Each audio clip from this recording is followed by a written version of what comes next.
একজন বাংলাদেশের বিখ্যাত আলেম, তিনি তার স্ট্যাটাসে লিখেছেন, হ্যাঁ হাদিসগুলো আমি দেখেছি, কিন্তু আমাদের আকীদার কিতাবে এই বিষয়গুলো স্পষ্ট করা আছে। আমাদের আকাবেররা এই দিবসকে পালন করেন নাই বলে আমরা এই দিবসকে পালন করব না। আমি প্রশ্ন করতে চাই, আপনি কি আলেম না আপনি জালেম না আপনি জাহেল? আল্লাহর নবীর মুতাওয়াতির হাদিসকে বুঝতে গেলে আপনার আকীদার কিতাব লাগে। আল্লাহর নবীর মুতাওয়াতির হাদিস বুঝতে গেলে আপনার আকীদার কিতাব লাগে, আপনার আকাবেরদের সনদ লাগে। আপনি তো আকীদা পূজারী, আপনি আকাবের পূজারী। এই পূজা থেকে আপনি বের হতে পারেন না।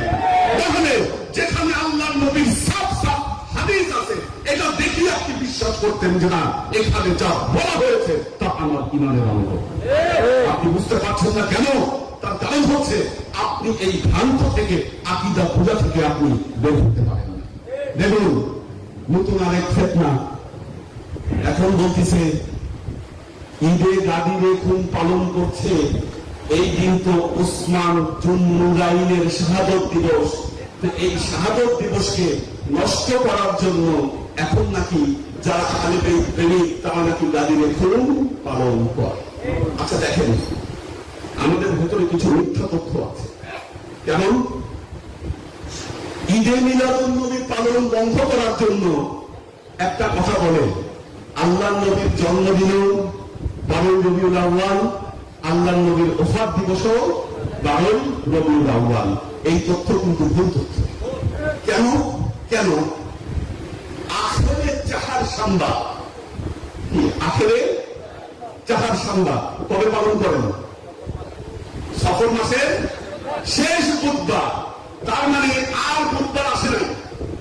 সফর মাসের শেষ বুধবার যদি আখেরে চাহার সাম্বা হয়, আল্লাহর নবীর জীবনে আর বুধবার আসে নাই, সেটাই ছিল শেষ বুধবার। তাহলে এরপর আসছে বৃহস্পতিবার, তারপর শুক্রবার, শনিবার, রবিবার, সোমবারে আল্লাহ নবী দুনিয়া ছেড়ে চলে গেছেন। তাহলে কিভাবে 12 রবিউল আউয়াল আল্লাহর নবী ওফাত দিবস হয়? কি আমরা যেন ঈদে মিলাদুন নবীর আনন্দ পালন করতে না পারি, ষড়যন্ত্র করে আপনি ঢুকিয়ে দিয়েছেন আল্লাহর নবীর ওফাত দিবস নাকি 12 রবিউল আউয়াল। এগুলো ষড়যন্ত্র আমরা আগে থেকেই জানি।